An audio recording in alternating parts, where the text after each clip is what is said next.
तो वीडियो के स्टार्टिंग में हमें रूरू के मॉम यानी लुओ के आंट को दिखाती है जो लिंजन के कार के ऊपर चढ़ गई होती है। वहीं पे लिंजन कह रहा होता है कि हम बहुत फास्ट जाने वाले हैं तो सीट बेल्ट बांध लीजिए। पर अचानक से हम देखते हैं कि लिंजन के कार के साइड पे लुओ के मॉम और लुओ का अंकल आ गया होता है। वहीं पे लुओ का मॉम कह रही होती है कि यंग मास्टर लिन आपका बहुत बहुत शुक्रिया आपको मदद करने के लिए। वहीं पे लुओ का अंकल कह रहा होता है कि यंग मास्टर लिन क्या आपने हम सभी की एपोलॉजी को एक्सेप्ट किया है। और हम लिंजन को देखते हैं जो वहां से चला जाता है और उसी के पीछे से हमें लुओ के मॉम और लुओ के अंकल को दिखाता है जो जोर जोर से चिल्लाते हुए कह रहा होता है कि यंग मास्टर आप प्लीज रुक जाइए, प्लीज हमारे माफी को एक्सेप्ट कीजिए। सीन शिफ्ट होता है, हमें लिंजन को दिखाता है जो अपना कार लेकर जा रहा होता है और अचानक से रास्ते पे बहुत ज्यादा जैम रहता है। ये देखने के बाद हमें रूरू के मॉम यानी लुओ के आंट को दिखाती है जो चिंता करते हुए कह रही होती है कि यहाँ पे तो बहुत सारे कार है, हम सही समय पे पहुंच नहीं पाएंगे, आगे क्या करना है। लिंजन कह रहा होता है कि आप चिंता मत कीजिए, यहाँ पे और एक उपाय है। फिर हमें लिंजन को दिखाता है जो पहले सिस्टम के टास्क को कंप्लीट करने के बाद से उसे तीनों बड़ा स्किल मिला था पर उसे एक चूज करना था। लिंजन मन में कह रहा होता है कि सिस्टम मैं ड्राइविंग मास्टर स्किल को चूज करना चाहता हूँ। उसके बाद हमें दिखाया था कि लिंजन के सिस्टम से डिंग करते हुए नोटिफिकेशन आता है, कंग्रेचुलेशन होस्ट, अपने ड्राइविंग मास्टर स्किल को चूज किया है। फिर उसके बाद लिंजन अपने कार पे जीपीएस को कह रहा होता है कि बिना ट्रैफिक के रोड ढूंढिए, अगर लॉन्ग रोड भी होता है तो भी कोई दिक्कत नहीं है। और वही जीपीएस से रिप्लाई देते कह रहा होता है कि बिना ट्रैफिक के रोड ढूंढ लिया गया है पर आपके डेस्टिनेशन पे पहुंचने पे 2 घंटा लग जाएगा।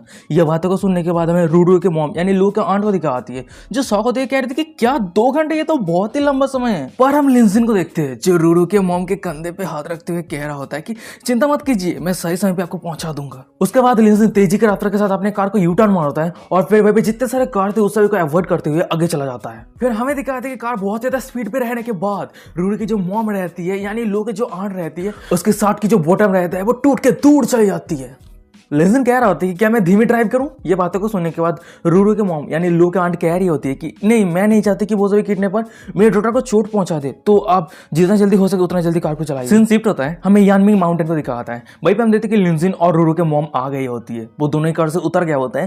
वहीं पे लिंजन कह रहा होता है हम 5 मिनट पहले ही पहुंच गए। वहीं पे हम रूरू के मॉम को देखते हैं जो सामने देखते हुए कह रही थी कि रूरू तुम कहाँ पे हो, तुम डरो मत, तुम्हारी मॉम तुम्हें बचाने के लिए आ गई है। हमें फाइनली रूरू को दिखा आती है जो एक बाइक लेके सामने खड़ी रहती है, टोटली छपरी लग रही होती है। फिर वो अपनी मॉम को कह रही होती है कि ओ तो तुम फाइनली आ ही गए, वैसे मॉम तुम मेरे एक्सपेक्टेशन से पहले ही आ गए तो तुम्हारा बहुत बहुत शुक्रिया। और सामने का ये नजारा को देखने के बाद हमें रूरू के मॉम को दिखाती है जो टोटली शॉक हो गई होती है। फिर वो अपने कांपते आवाज में कह रही थी कि ये रूरू और मिस्टर जी। रूरू अपने मॉम को कह रही होती है कि क्या अब तुम मेरे बॉयफ्रेंड को भी याद नहीं कर पा रहे हो। वहीं पे रूरू का मॉम शॉक होते हुए कह रही होती कि पर फोटो पे तो तुम दोनों कुछ अलग ही हो, पर ऐसा क्यों? अरे रुक जाओ, तुम तो किडनैप नहीं हुए हो है ना, वैसे क्या तुम सही हो? पर अचानक से हमें रूरू को दिखाती है जो अचानक से उसके मॉम के हाथ से उस पैसे को बैग को छीन लेती है और वो सीधा अपने बॉयफ्रेंड को दे देती है। फिर वो कह रही होती है कि बेबी क्या ये पैसा काफी है। भाई पे रूरू का बॉयफ्रेंड कह रहा होता है कि हाँ ये काफी है, इस पैसे से हम कंटिन्यूअसली गेमलिंग कर सकते हैं। और वही दूसरी तरफ रूरू के मॉम को दिखाती है जो रूरू के वो चिंता करते हुए कह रही होती है कि रूरू यहाँ पे क्या चल रहा है और तुम इस तरह के ड्रेस क्यों पहने हो, क्या तुम्हें फोर्स किया गया है? तुम चिंता मत करो, तुम्हारा मॉम यहाँ पे है, वो तुम्हारे साथ कुछ नहीं कर सकता। तभी हम रूरू के बॉयफ्रेंड को देखते हैं जो कह रहा होता है कि आंट रूरू ने आपको झूठ नहीं कही है, सच में मेरा फैमिली एक कंपनी ओन करता है और अगर रूरू मुझे फॉलो करती है तो वो भूखी नहीं रहेगी और उसके साथ ही साथ वो हर दिन स्पीड और पैशन का थ्रिल एंजॉय कर पाएगी। भाई पे रूरू उसके मॉम को कह रही होती है कि मॉम क्या अब तुम समझे, मैं तुम्हें शुरू से अंत तक सब झूठ कह रही थी। और ये सब बातों को सुनने के बाद हमें रूरू के मॉम को दिखाती है जो अचानक से जमीन पे बैठ गई होती है, रोती है, कह रही होती है कि तुम ये क्या कह रहे हो, हमने कड़ी मेहनत किया है तुम्हें रेज करने के लिए और तुम ऐसे कैसे बन गए। तब हम देखते हैं कि रूरू के मॉम के साइड पे लिंजन आ गया होता है और वो फिर से रूरू के मॉम के कंधे पे ऊपर हाथ रखते हुए कह रहा होता है कि आंटी आप रोइए मत, मुझे लगता है कि पहले आपको आपके फैमिली पे कॉल करना चाहिए, वो सभी चिंता कर रहा है। और लिंजन की बातों को सुनने के बाद हमें रूरू के मॉम को दिखाती है जो कह रही होती है कि तुम्हारा बहुत बहुत शुक्रिया।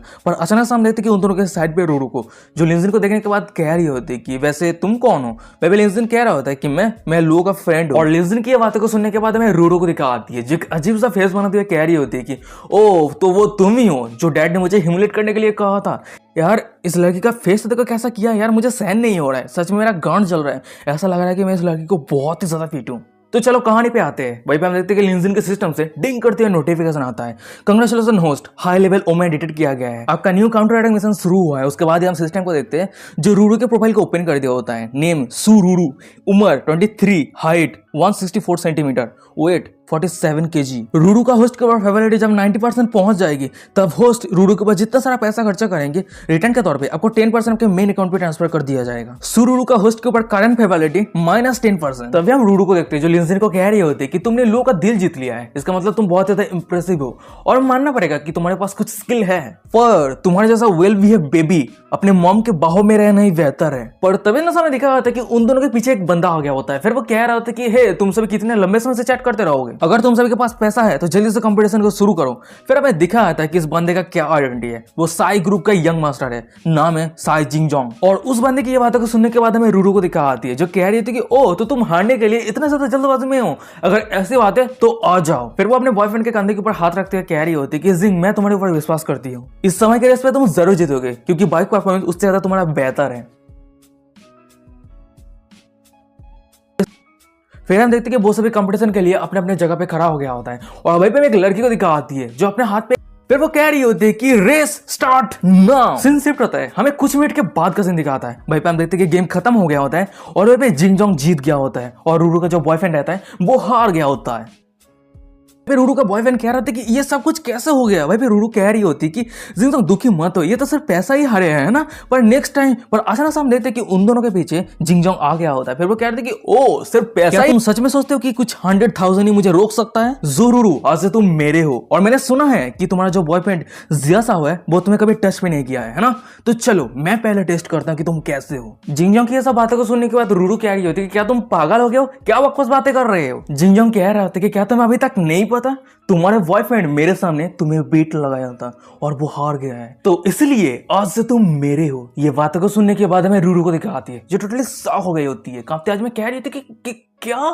जिंगजोंग फिर से कह रहा होता है कि क्या तुम्हें इस स्ट्रीट के रूल के बारे में नहीं पता, आज से तुम मेरे स्लेव हो, अगर तुम मेरे से भागने का कोशिश करती हो तो तुम रूल को तोड़ दोगे और इसका परिणाम क्या होगा तुम्हें तो पता ही है ना। और वही पे मैं रूरू को दिखा आती है जो अपने बॉयफ्रेंड को चिल्लाते हुए कह रही थी कि तुमने असल में मेरे परमिशन के बिना मुझे बेट के तौर पे यूज किया, क्या तुम पागल हो गए हो। वही पे रूरू का बॉयफ्रेंड कह रहा था कि हाँ मैंने तुम्हें बेच दिया है, तो क्या हुआ। और इस रेस पे जिंगजोंग भी अपने गर्लफ्रेंड को बीट लगाया था, पर अभी भी मुझे लगता है कि ये बीट फेयर नहीं है क्योंकि जिंगजोंग का जो गर्लफ्रेंड है वो तुमसे ज्यादा बेहतर है। उसकी ये सब बातों को सुनने के बाद हमें रूरू को दिखा आती है जो अपने बॉयफ्रेंड को थप्पड़ मारती है, कह रही है कि तुम बास्टर्ड करके। पर अचानक से हमें दिखा आता है कि पीछे से जिंगजोंग को जो रूरू के हाथ को पकड़ लिया होता है। फिर वो कह रहा होता है तुम्हारे मास्टर का कमांड है कि तुम यहाँ पे किसी को भी हिट नहीं करोगे। फिर उसके बाद हम जिंगजोंग को देखते हैं जो रूरू को कहीं पे ले जाने लगता है। फिर वो कह रहे थे कि आओ जल्दी से कार पे लेट जाओ और मुझे मास्टर कहो, मैं जो कह रहा हूँ मेरे हर एक ऑर्डर को मानो। ये बातों को सुनने के बाद रूरू कह रही थी कि नहीं मैं ये नहीं करना चाहती, मुझे जाने दो। हमें दूसरी तरफ रूरू के मॉम को दिखा आती है जो सामने का नजरा को देखने के बाद वो चिल्लाते हुए कह रही थी कि उसे जल्दी से जाने दो, ये इल्लीगल है, मैं पुलिस को बुलाऊंगी,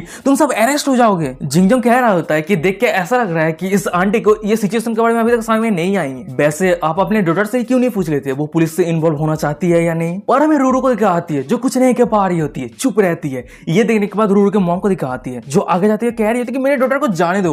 पर अचानक से हम एक बंदे को देखते हैं जो रूरू के मॉम के गालों पे जोर से थप्पड़ मारता है, जिसके वजह से रूरू के मॉम को देखते हैं जो दूर जाके गिरती है। भाई जिंगजोंग कह रहा था कि अरे इतना ज्यादा गुस्सा भी मत हो आंटी, अगर मैं तुम्हें करीब से देखूं तो तुम भी बहुत ज्यादा सेक्सी और ब्यूटीफुल हो, तो क्यों ना तुम मदर और डॉटर तुम दोनों ही मेरे स्लेव बन जाओ, क्या सोचते हो बताओ। भाई पे रूरू चिल्लाते हुए कह रही थी कि मेरे मदर को टच भी मत करना। पर अचानक से हमें दिखा था कि दो बंदे को जो रूरू और उसके मदर को पकड़ लिया होता है। भाई पे जिंगजोंग कह रहा होता है इस तरह के बोल्डनेस मुझे बहुत ज्यादा पसंद है, चलो तुम दोनों तुम्हारे सिर को ऊपर उठाओ और मुझे मास्टर करके बुलाओ। पर अचानक से हमें देखा आता है कि उन तीनों के पीछे से लिंजिन को जो कह रहा होता है कि मुझे माफ करना तुम सभी के फन टाइम को इंटरप्ट करने के लिए, तुम्हारे रूल के हिसाब से सुरूरी तुमसे हार गई है, ये सही है, पर अगर तुम आंटी को भी हासिल करना चाहते हो तो तुम्हें फिर से वही रूल फॉलो करना है। तो ये कैसा रहेगा कि तुम मेरे साथ एक रेस कर लो। लिंजिन को यहाँ पे देखने के बाद जिंगजोंग कह रहा था कि वैसे तुम कौन हो और वैसे तुम क्या वेट लगाना चाहते हो, क्या तुम्हारे पास पैसा है। भाई हम लिंजिन को देखते अपने कार की तरफ इशारा करते हुए कह रहे थे कि मैं इसे वेट लगाना चाहता हूँ। ये देखने के बाद हमें जिंगजोंग को दिखाता है जो शौक होते कह रहा था कि डैम इट, क्या ये तुम्हारा कार है। अच्छा ठीक है, कोई दिक्कत वाली बात नहीं है, पर ये लिमिटेड एडिशन स्पोर्ट करके साथ ही साथ आंटी को भी बीट लगाना है, तभी जगह मैं तुम्हारे साथ कंपटीशन करूंगा, उसके बाद ही इन दोनों से मदर डॉटर से मैं मजा ले पाऊंगा। ये बातों को सुनने के बाद रूडी चिल्लाती है कह रही थी कि जिंगजोंग तुम बास्टर्ड टाइप के। पर तभी हम जिंगजोंग को देखते हैं जो अपने सामने को कह रहा होता है कि जल्दी से इस लड़की के गालों पे एक थप्पड़ मारो। सामने का ये नजरा को देखने के बाद मैं दूसरी तरफ लिंजिन को दिखाता है जो अचानक से हंसते हुए कह रहा था कि हाँ, क्या तुम सभी इस तरह के स्टिंग की गेम खेलते हो। ये बातों को सुनने के बाद जिंगजोंग के दोनों सामने को दिखाता है जो लिंजिन की तरफ आगे बढ़ रहा होता है। भाई एक बंदा कह रहा था कि बास्टर्ड क्या तुम मरना चाहता है, और उसी के पीछे से हमें जिंगजोंग को दिखाता है उसके दोनों सामने को रोकते हुए हुए लिंजन को कह रहा होता है, वैसे तुम कैसे खेलना चाहते हो। भाई दूसरी तरफ हमें लिंजन को दिखाता है जो अपने पास से एक कार्ड को निकालते हुए कह रहा होता है कि लिमिटेड एडिशन कार, एक हॉट मिलिप, उसके साथ ही साथ 200 मिलियन चाइनीज डॉलर मैं बेट पे लगाता हूँ। चलो अब तुम्हारे बारे में बताओ, क्या तुम्हारे पास काफी पैसा है। भाई जिंगजंग कह रहा होता है कि इंटरेस्टिंग, अगर ऐसी बात है तो मैं 100 मिलियन वेट लगाऊंगा, उसके साथ ही साथ मेरे गर्लफ्रेंड को वेट लगाऊंगा। और अचानक से हमें दिखा था कि भाई रूरू का बॉयफ्रेंड आ गया होता है। फिर वो कह रहा था कि अरे रुक जाओ, मैं भी इस गेम पे पार्टिसिपेट करूंगा, क्या ये सही है। भाई लिंजा कह रहा था कि कोई दिक्कत वाली बात नहीं है, पर तुम बीट क्या लगाने वाले हो। ये बातें को सुनने के बाद रूरू का बॉयफ्रेंड कह रहा होता है कि मैं मेरे फ्लाइंग हाई कंपनी का 40% शेयर बीट पे लगाने वाला हूँ। ये कंपनी मेरे डैड से तो बिलोंग करता है, पर ये जो शेयर है वो ऑलरेडी मुझे ट्रांसफर कर दिया है और इस शेयर का औरती ऑलमोस्ट 100 मिलियन है। हमें दूसरी तरफ रूरू के मॉम को दिखाती है जो लिंजन के ऊपर चिंता करती है, कह रही थी कि लिंजन ये सब कुछ हमारे फैमिली का कारण हुआ है, तुम्हें आगे ये सब कुछ करने की जरूरत नहीं है, अगर तुम हार जाते हो तो तुम्हारे पैसा। पर अचानक से हम लिंजन को देखते हैं जो कह रहा होता है, आंटी आप हमेशा लॉस के बारे में मत सोचिए, अगर मैं जीत जाता हूं तो क्या होगा। फिर लिंजन मन में कह रहा होता है कि अगर मैं जीत जाता हूं उसके बाद मुझे 100 मिलियन मिल जाएगा, 40% फ्लाई हाई कंपनी का शेयर भी मिल जाएगा और मैं उस इंसान को भी बचा लूंगा जो मेरे मनी मेकिंग टूल है, और उसके साथ ही साथ एक ब्यूटीफुल मिलिप हमेशा मेरे सामने कर्जे में रहेगी। सीन शिफ्ट होता है, हमें दिखाया था कि रेस शुरू होने वाला है और वहीं पे बोस भी अपने अपने पोजीशन पे आ गया होता है और उस सब के पीछे में ऑडियंस को दिखाता है और वही ऑडियंस पे हमें रूरू और रूरू के मदर को दिखाती है जो सामने का नजर को देख रही होती है। वही रूरू का मॉम लिंजन को चिंता करते हुए कह रही होती है कि लिंजन तुम्हारा बहुत बहुत शुक्रिया, पर तुम सावधान रहना। और वहीं पे हम रूरू को देखते हैं जो मनी मन में कह रही होती कि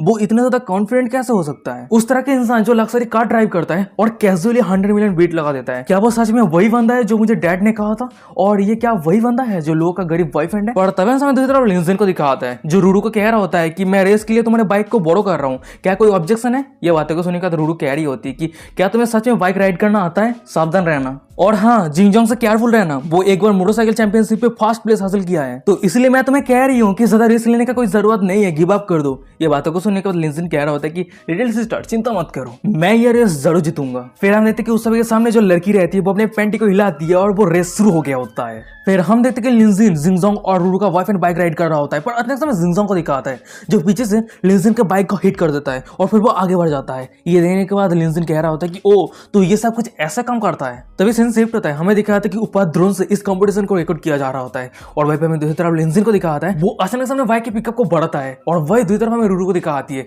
जो ड्रोन के वहां से इस कंपटीशन को ऑब्जर्व कर रही होती है और वो लिंजन के यह हरकत को देखने के बाद कह रही होती है कि वो शार्प टर्न पे इतनी तेजी की रफ्तार के साथ क्यों जा रहा है। तभी हम लिंजन को देखते हैं जो बिना प्रॉब्लम के उस टर्न को बहुत ही कैजुअल के साथ पार कर लेता है। ये देखने के बाद हमें दूसरी तरफ रूरू को दिखाती है जो शॉक हो गई होती है। सीन शिफ्ट होता है, हमें लिंजन को दिखाता है जो अपने बाइक का रफ्तार बढ़ाने के बाद वो जिंगजोंग और रूरू के बॉयफ्रेंड को पकड़ लिया होता है और वहीं पे हमें रूरू के बॉयफ्रेंड को दिखाता है जो लिंजन को जीतता हुआ देखने के बाद वो लिंजन के ऊपर अटैक करने जाता है, पर हमें लिंजन को दिखाता है जो बहुत ही आसानी के साथ अपने कार के पहले वाले हिस्से को उठा लिया होता है और जो रूरू का बॉयफ्रेंड का अटैक रहता है वो डॉज कर देता है। और ये देखने के बाद रूरू का बॉयफ्रेंड शॉक होते कह रहे थे कि होली शिट, वो मेरे अटैक को डॉज कैसे किया। और वही लिंजन के सामने रहे हमें जिंगजोंग को दिखाता है जो एक बार लिंजन की तरफ मुड़ता है। फिर वो मन में कह रहा था कि वो असल में मुझे पकड़ लिया, अगर ऐसी बात है तो मैं तुझे डेथ जर्नी पे भेजने वाला हूँ। उसके बाद हम जिंगजोंग को देखते हैं जो अपने बाइक को सीधा लिंजन के सामने कर देता है और सामने का ये नजारा को देखने के बाद लिंजन मन में कह रहा था कि ओ तो तू मुझे रोकना चाहता है। उसके बाद ही हम लिंजन को देखते हैं जो सीधा माउंटेन के ऊपर राइड करने लगता है। मन में कह रहा था कि चल मैं भी देखता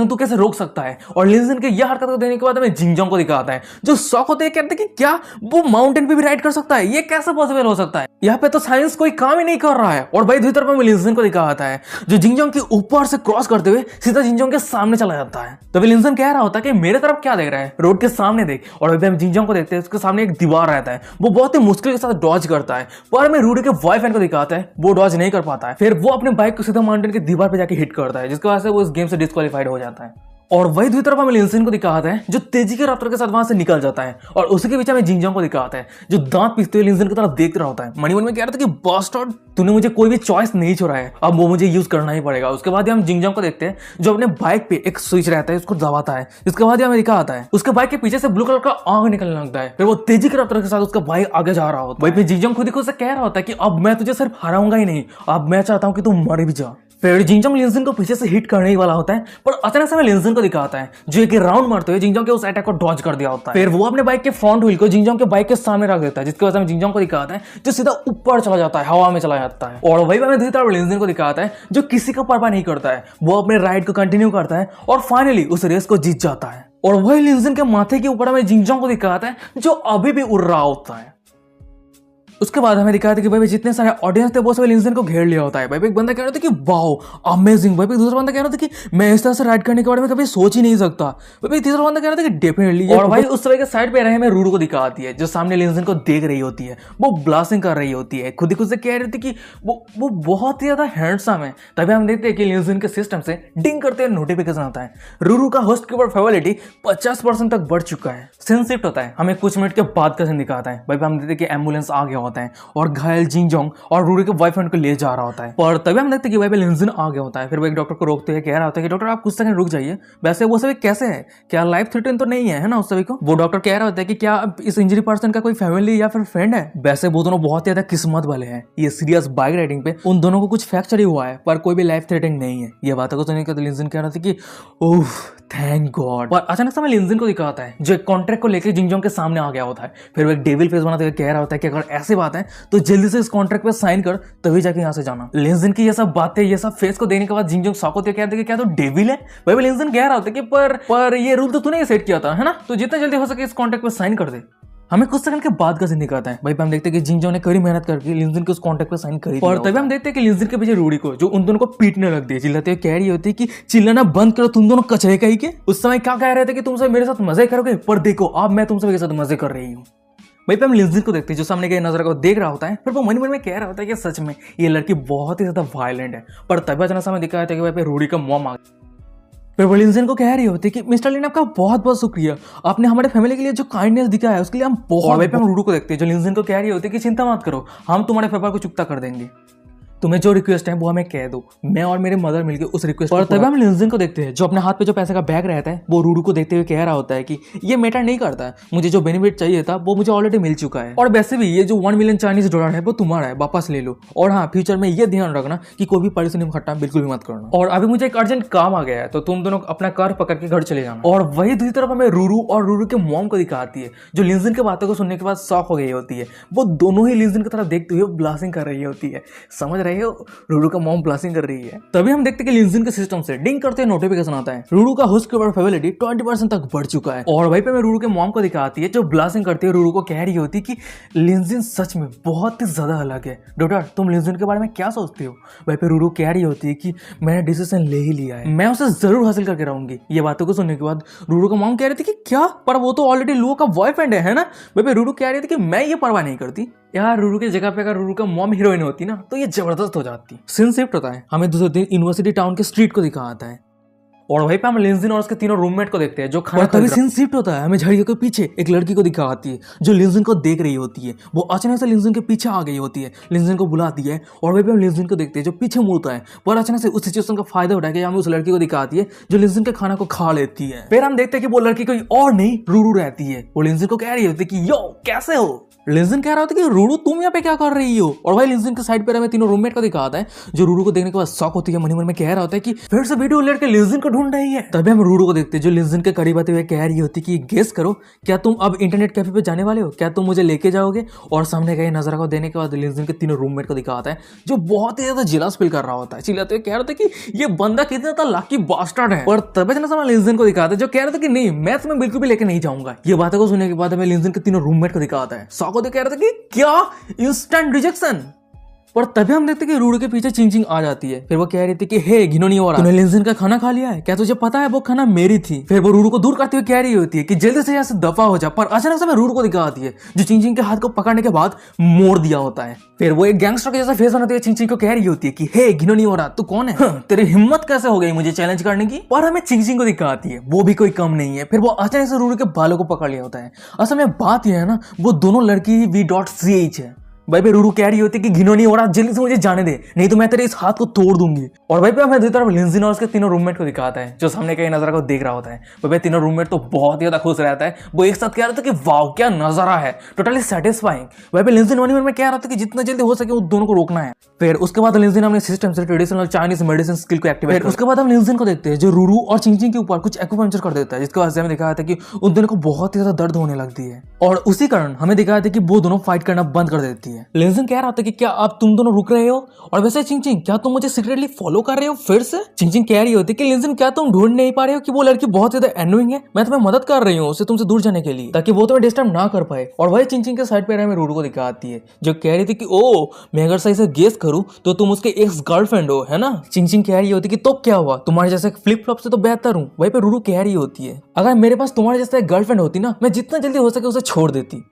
चिंचिंग कह रही होती कि तुम तो एक फीमेल गैंगस्टर हो, एक कोट पहन के कॉलेज स्टूडेंट बनने का फिटेंड कर रहा है। इस तरह के टाइप को लिंजिन पसंद नहीं करता है, तो जल्दी से यहाँ से दफा हो जाओ। और तभी हम रूरू को देखते हैं जो अपने पास से कॉलेज आइडेंटिटी कार्ड को निकालते हुए कह रही होती कि मैं फिटेंड कर रही हूँ, मैं तेरे जैसे घिनौनी औरत नहीं हूँ जो हमेशा फिटेंड करूंगी, और मैं सच में यंग यूनिवर्सिटी का स्टूडेंट। और रूरू की बातों को सुनने के बाद जितने सारे लोग थे वो सभी सॉ हो गया होता है। भाई चिंचिंग कह रही थी कि क्या, भाई तभी रूरू कह रही होती कि सरप्राइज होने का क्या बात है, मैं ज्यादा क्लास अटेंड नहीं करती हूँ, दैट्स ऑल। और भाई पे मैं दूसरी तरफ से बंदे को दिखाता है, रूरू के ये एटीट्यूड को देखने के बाद वो सभी रूरू के दीवाना हो गया होता है। भाई बंदा कह रहा था कि वाओ सच में वो मेरे टाइप का है। भाई दूसरा बंदा कह रहा था कि अरे रुक जा, पर तू तो सीक्रेटली चिंचिंग को प्यार करता है ना। भाई एक तीसरा बंदा कह रहा था कि ओ मैन जितना ज्यादा बैड होगा मैन उसे उतना ही ज्यादा पसंद करेगा। तभी हम रूरू को देखते हैं जो लिंजिन को आंख मारते हुए कह रही होती कि जब मुझे पता चल गया कि तुम यंजन यूनिवर्सिटी से हो, मुझे यूनिवर्सिटी पे आने के लिए मोटिवेशन मिल गई है। ये बातें को सुनने के बाद मैं लिंजिन को दिखाते हैं जो मनी मन में कह रहा होता है। उसके ब्राइट साइड को देखकर लग रहा है कि वो मेरे मनी मेकिंग टू बनने के लिए बहुत ही अच्छी है, पर मुझे अभी तक नहीं पता कि उसके साथ लो का जो रिलेशनशिप है वो कैसी है। और तभी हमें दिखाया था कि लिंजिन के फोन में जिया यंजन का कॉल आती है। भाई वो कह रही होती है कि लिंजिन क्या तुम आ चुके हो। भाई लिंजिन कह रहा था कि कहाँ पे। भाई जिया यंजन कह रही होती है आज तो म्यूजियम एग्जीबिशन है, तुम भूल तो नहीं गए है ना। और जिया यंजन की ये बातों को सुनने के बाद मैं लिंजिन को दिखाता है, वो टोटली शॉक हो गया होता है। मनी मन में कह रहा था कि ओ हाँ मुझे याद आया, वो कुछ दिन पहले मुझे मेंशन किया था कि कल्चर रैली को लेकर एग्जीबिशन होने वाला है। फिर वो अपने कांपते हुए कह रहे थे कि हाँ जरूर जरूर मुझे याद है, मैं कैसे भूल सकता हूँ, मैंने ऑलरेडी कपड़े को पहन लिया है, मैं अब निकलने वाला हूँ। ये बातें को सुनने के बाद जिया यंजन कह रही होती कि ओह थैंक गॉड तुम नहीं भूले हो, तुम एक मेजर शेयर होल्डर हो, अगर तुम नहीं आते हो तो बहुत ज्यादा प्रॉब्लमेटिक हो सकता है। फिर उसके बाद हम लिंजिन को देखते हैं जो अपने रूममेट को कह रहा था कि ब्रदर मुझे माफ कर देना, मुझे एक अर्जेंट काम आ गया तो मुझे अभी जाना होगा, और जो इंटरनेट केबल का बिल है वो मैं पेमेंट कर दूंगा। भाई रूममेट कह रहा था कि अच्छा ठीक है तुझे जहां जाना है जा।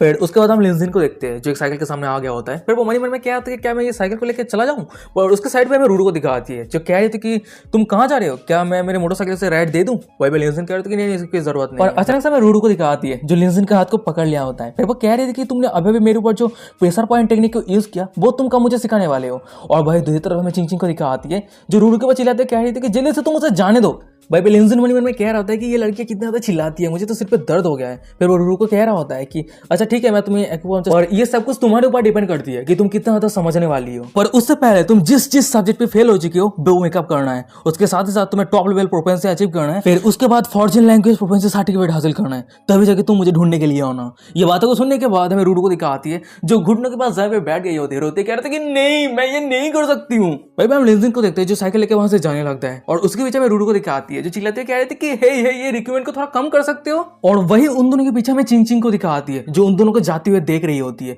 फिर वो अचानक से गुस्से में अपने हाथ को मुट्ठी कर लेती है। तभी वहीं पे सीन शिफ्ट हो जाता है, हमें एक म्यूजियम को दिखाता है, और वहीं पे हम देखते हैं कि बहुत सारे लोग आया होता है म्यूजियम को देखने के लिए। और वही म्यूजियम के अंदर हमें जिया को दिखाती है, जिया को घेर के बहुत सारे बंदे खड़ा रहता है। वहीं पे एक बंदा कह रहा होता है कि डायरेक्टर जिया आप यंग एज में बहुत ज्यादा प्रॉमिसिंग है। वहीं पे एक लड़की कह रही होती है डायरेक्टर जिया के मैनेजमेंट के अंडर ये यंजन म्यूजियम बहुत ज्यादा राइज कर रहा है। वहीं पे एक बुड्ढा कह रहा था कि मैं सच में बहुत ज्यादा जेलस हूँ, लाओ जिया के पास इतना ज्यादा आउटस्टैंडिंग एक डॉटर है। तभी हमें एक मिडिल एज बंदे को दिखाता है जो जिया को एक कर देते हुए कह रहा होता है कि मेरा सरनाम यंग है, क्या मैं डायरेक्टर जिया को एक मील ऑफर कर सकता हूँ। ये बातें को सुनकर जिया कह रही होती कि थैंक्स पर मुझे माफ कर देना, मैं अभी डाइट पे हूँ। वो मिडिल एज बंदा कह रहा था कि ये सब कुछ सही है, हम डिनर तो कर सकते हैं ना, मैंने ऑलरेडी 3 स्टार एक रेस्टोरेंट बुक कर लिया, और उस तरह के रेस्टोरेंट डायरेक्टर जिया के लिए ही उड़ती है। फिर वो बंदा मनी मन में कह रहा होता है हाँ मैं मेरे चार्म और हैंडसमनेस को यूज करने के बाद मैं तुम्हें मेरे प्यार में गिरा दूंगा। पर तभी हमें दिखा आता है कि उस मिडिल एज बंदे के पीछे लिंजिन आ गया होता है। फिर वो कह रहे थे कि ओ तो तुम यहाँ पे हो। फिर वो जिया को कुछ देते हुए कह रहा होता है कि जिया ये तुम्हारे लिए। भाई जिया कह रही थी कि लिंजिन वो तुम्हारे हाथ पे क्या है। भाई लिंजिन कह रहा होता है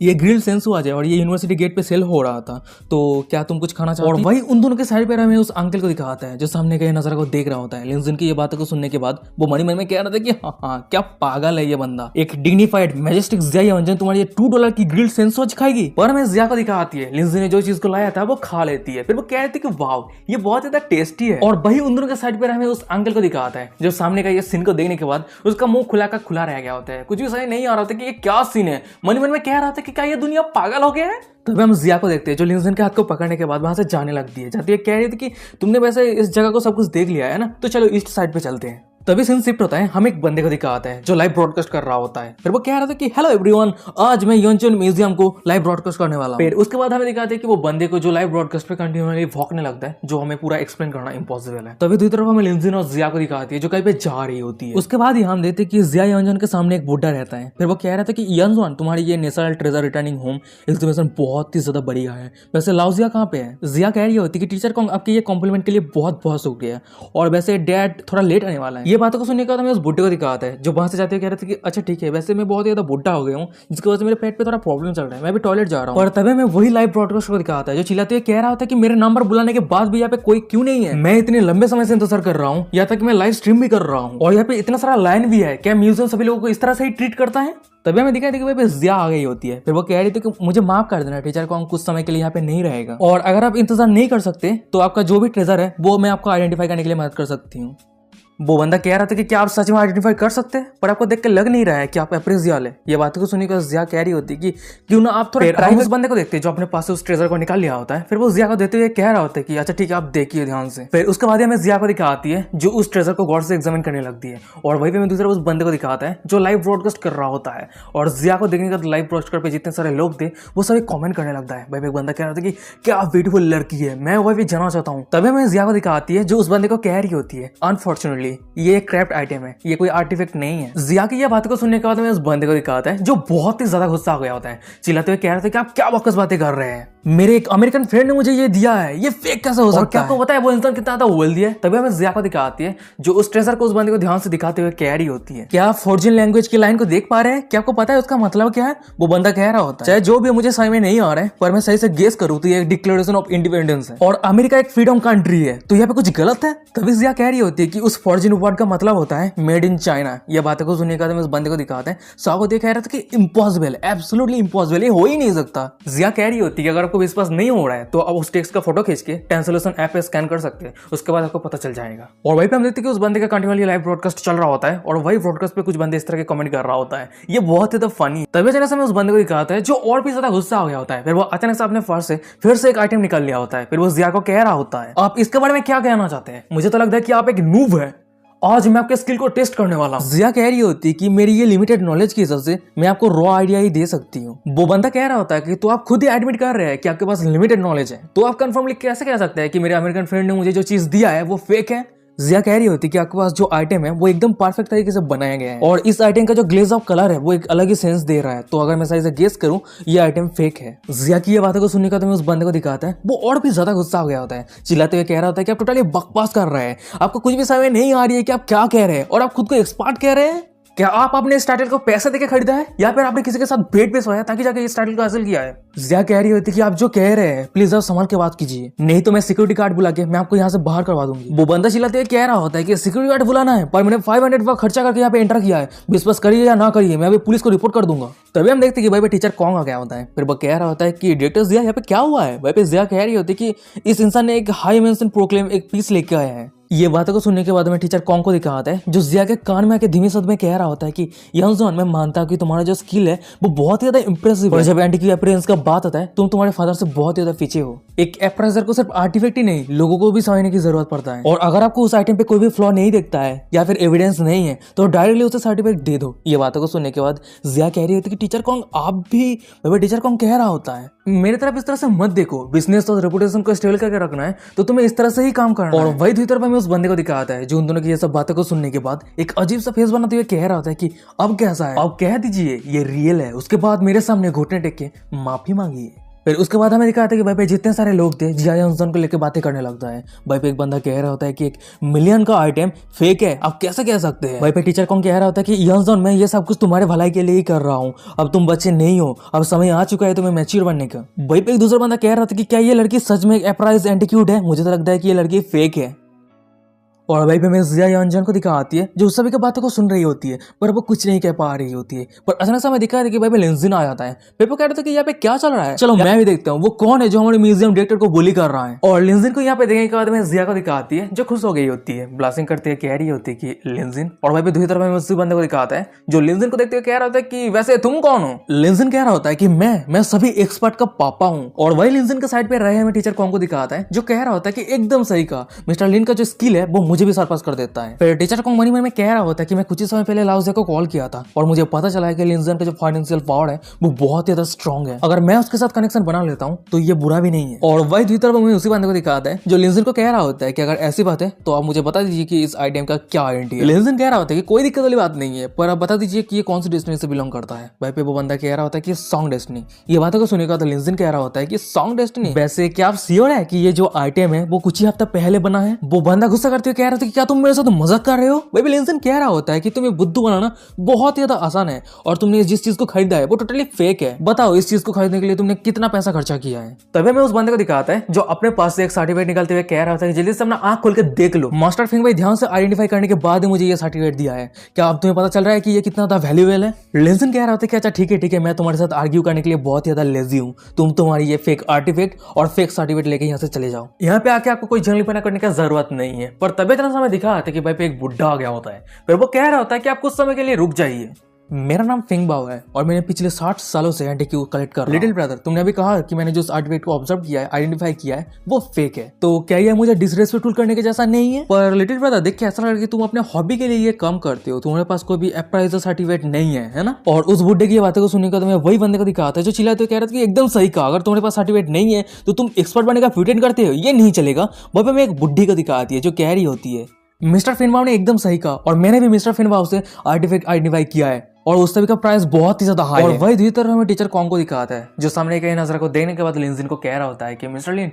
ये फैनबा को ओपन करना अच्छी बात नहीं है। और वही पे हम उस बुड्ढे को देखते हैं यानी फैनबा को देखते हैं जो सभी को कह रहा होता है कि सभी शांत हो जाओ, हम यहाँ पे सभी रीजनेबल है। और वैसे लिटिल ब्रदर ये एटीट्यूड के ऊपर तुम्हारा जो इंटरेस्ट है वो मैं समझता हूँ और अगर छोटा मोटा गलती अगर हो भी जाता है तो यह अंडरस्टेबल है, पर डायरेक्टर जिया और लिटिल फ्रेंड तुम दोनों ही उस आर्टिफैक्ट के ओनर से माफी मांगोगे तो ये मैटर रिसॉल्व हो जाएगा।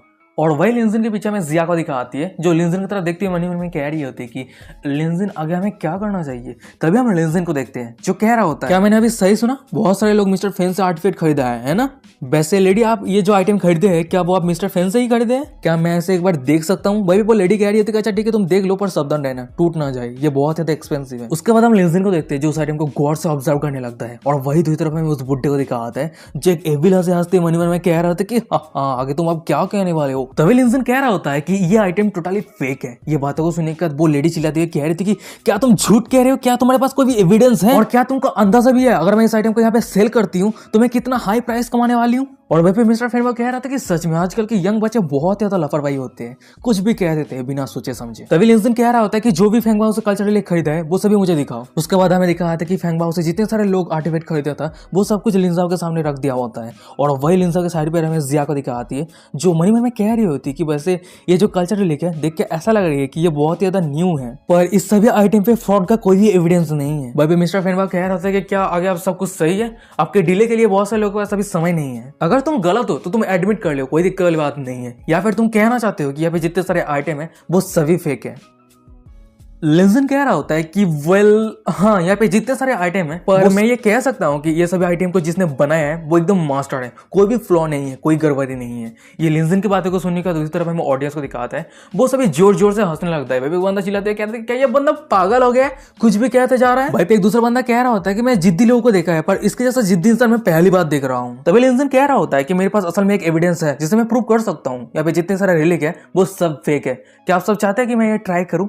भाई पे जितने सारे बंदे थे वो सभी चिल्लाते हुए कह रहा था कि कम ऑन हम भी देखना चाहते हैं, तो फेल हो जाएंगे हम बीट लगाते हैं। और भाई पे मिस्टर फेनबा कह रहा होता है कि मैं मेरे पूरी जिंदगी में इस तरह के एरोगेंटेशन कभी नहीं देखा, तो इसलिए आज मैं मेरे आधे कलेक्शन को बीट पे लगाने वाला हूँ। ये बातों को सुनने के बाद जितने सारे लोग थे वो सभी 100 हो गया होता है। भाई वो बंदा कह रहा था कि क्या मिस्टर फेनबा अपने आधे कलेक्शन को बीट पे लगाने वाला है। मेरे आधे कलेक्शन का प्राइस 1 बिलियन के आसपास है जो ये इंजन म्यूजियम को खरीदने के लिए काफी है। और वही भी हम लिंजिन को देखते हैं जो अपने सामने सभी आर्टिफैक्ट को रख दिया होता है और उसके हाथ पे एक हेमर रहता है। फिर वो सभी को कह रहा होता है कि अच्छा ठीक है अगर मुझे लगता है कि ये आर्टिफैक्ट फेक है तो मेरे इस हेमर से मैं इसे तोड़ दूंगा और अगर मैं मिस जज करता हूँ तो इस आर्टिफैक्ट का जो प्राइस है मैं डबल पे करूंगा। लिंजन की ये बातों को सुनने के बाद लिंजन के साइड पे रहे में जिया को दिखाती है, जो कह रही होती है कि लिंजन पर उसके आधी बात को काटते हुए लिंजन कह रहा होता है कि चिंता मत करो, मैं पे हूं ना। और लिंजन की ये बातों को सुनने के बाद में जिया को दिखाती है, जो ब्लशिंग करते हुए कह रही थी कि सच में लिंजन बहुत ही ज्यादा रिमार्क, चाहे जो भी सिचुएशन हो, जितना भी हार्ड सिचुएशन हो, वो हमेशा क्लेम रहता है। ऐसा लगता है कि इस दुनिया में कोई भी चीज उसे रोक नहीं सकता है। तभी हम देखते हैं कि लिंजन के सिस्टम से डिंग करते नोटिफिकेशन आता है, जिया एंजन का होस्ट के ऊपर फेवरिटी 8% तक बढ़ चुकी है। जिया एंजन का होस्ट के ऊपर करंट फेवरिटी 82% है। फिर हम लिंजन को देखते हैं, जो सभी को कह रहा होता है कि अच्छा ठीक है मैं स्टार्ट कर रहा हूँ। उसके बाद हमें लिंजन को दिखाता है जितने सारे आर्टिफैक्ट रहता है उसे तोड़ने लगता है, और उसके सामने हमें उस बुड्ढे को दिखाता है, यानी मिस्टर फेंगवा को, जो मन में कह रहा होता है कि इस बच्चे के पास कुछ स्किल है पर ज्यादा नहीं है। तुम इस तरह से आर्टिफैक्ट को तोड़ के एविडेंस ढूंढना चाहते हो, पर यह बहुत ज्यादा दुख की बात है। यहाँ पे जितने सारे कल्चर रिलीक या फिर आर्टिफैक्ट है वो सब कुछ मैंने खुद के हाथों से बनाया है, तो तुम इतनी आसानी से मेरे गलती को कैसे ढूंढ लोगे? इस पूरे यंजन सिटी के अंदर मैं फेमस कलेक्टर हूँ जिसके पास सुपरफाइजल आइडेंटिटी है, पर रियलिटी में नकली चाइनीज कल्चर रिलीक को बनाने के लिए मैं बहुत ज्यादा फेमस। मैं जो भी नकली कल्चर रिलीक बनाता हूँ उस पर कोई भी गलती नहीं होता है, या तक एक नेशनल लेवल के एप्रोराइज भी कोई भी गलत नहीं ढूंढ सकता है। और तुम एक एमएचसी और बच्चे मुझे चैलेंज कर रहे हो, सपना देखना बंद करो। हालांकि जब कमजोरी की बात आती है तो अभी भी कुछ है, और यही वो निशान है जो मैं जानबूझकर छोड़ देता हूँ। पर अगर तुम सच में सोचते हो वो सभी कल्चर रिलीक को डैमेज करने के बाद एविडेंस रिवील कर सकते हो, तो तुम मुझे अंडर एस्टिमेट कर रहे हो, क्योंकि वो सभी कल्चर रिलीक के अंदर जो भी मार्क है उस सभी का लोकेशन सिर्फ मुझे ही पता है। और अगर तुम अपने हेमर के वहां से उस तरह से तोड़ते रहते हो तो तुम्हारे पास 5% चांस है एविडेंस ढूंढने का, पर मैं उस चांस को टोटली रोक दूंगा। उसके बाद ही हमें लिंजन को दिखाता है, जो अपने हेमर के वहां से एक आर्टिफैक्ट को तोड़ देता है। हमें एक बंदे को दिखाता है, वो टूटे हुए आर्टिफैक्ट का एक टुकड़े को उठाते हुए कह रहा होता है कि क्या यहाँ पे कोई सेक्शन को रीड कर सकता है, और हमें दिखाता है कि मिस्टर फेनवा को, जो उस बंदे के हाथ से उस टुकड़े को ले लिया होता है। फिर वो कह रहा है colour, cold, great wise, thickness, ये सब कन्फर्म होता है कि ये एक रियल आर्टिफैक्ट है। ये बातों को सुनने के बाद वो बंदा कह रहा होता है कि मिस्टर फेनबा उसे जैसे उम्मीद था, पर अचानक से हमें फेनबा को दिखाता है जो आर्टिफैक्ट के उस टुकड़े को छुपके से अपने पॉकेट के अंदर रख देता है। और वही दूसरी तरफ हमें लिंजा को दिखाता है, वहीं पे जितने सारे आर्टिफैक्ट रहता है उस सभी को तोड़ दिया होता है। और सामने का ये नजरा को देखने के बाद मिस्टर फेनबाउ मन में कह रहा होता है कि मैं ऑलमोस्ट हंस दिया था, मुझे बहुत ज्यादा हंसी आ रहा है। वो सभी आर्टिफैक्ट के अंदर जितना सारा मार्क था वो सभी मैंने उठा लिया है, पर एक मार्क मिस है। उसके बाद हमें दिखाया जाता है कि वो लिंजन के पास आता है और वो अपने लेफ्ट हैंड के वजह से एक आर्टिफैक्ट के टुकड़े को छुपाने लगता है। फिर वो लिंजन को कह रहा होता है, लिटिल ब्रदर कैसा चल रहा है, क्या तुमने कुछ एविडेंस ढूंढ लिए हो? और वही दूसरी तरफ हमें लिंजन को दिखाता है, उसका भी नजर किसी तरफ जाता है। फिर वो एक छोटा सा स्माइल करता है। फिर वो कह रहे थे कि अभी तक नहीं मिला है पर मैं बहुत। फिर लिंजन अपने मुंह को दूसरी तरफ घुमा लेता है, और दूसरी तरफ मुंह को घुमाने के बाद ही मिस्टर फेनवा को दिखाता है अपने लेफ्ट हैंड पे जो आर्टिफैक्ट का टुकड़ा रहता है वो सीधा अपने पॉकेट पे घुसा लेता है। वो बहुत ज्यादा खुश रहता है, एक स्वैग फेस बनाते हुए मन में कह रहा होता है कि सब कुछ खत्म, लास्ट पीस ऑफ मार्क जो रहता है वो मेरे हाथ पे आ चुका है। बिना एफर्ट के इस बीट को मैंने बहुत ही आसान के साथ जीत लिया। और गाइस यही पे आज का एपिसोड खत्म हो जाता है। वीडियो कैसा लगा मुझे कमेंट करके जरूर बताना। अगर ये सीरीज अच्छा लग रहा है तो चैनल को सब्सक्राइब कर दो आगे एपिसोड पाने के लिए, और कमेंट करके बताओ कि ये सीरीज कैसा लग रहा है। और हमारे सेकंड चैनल का अभी तक विजिट नहीं किया तो जाके एक बार विजिट कर लेना, क्योंकि वहीं पे भी बहुत सारे इंटरेस्टिंग स्टोरीज सीरीज आता रहता है, तो एक बार जरूर विजिट कर लेना। और वीडियो डिस्क्रिप्शन में इंस्टाग्राम का लिंक मिल जाएगा, जाके एक बार जरूर फॉलो करना बहुत ही ज़्यादा ज़रूरी है। इंस्टाग्राम पे फॉलो क्यों नहीं कर रहे हो? बहुत जल्द हम 1K फॉलोअर कंप्लीट कर देंगे अगर तुम लोग कंटिन्यूअली फॉलो करते हो तो। चलो देखते हैं क्या आगे होता है, और यही पे आज का एपिसोड खत्म करते हैं। Bye bye.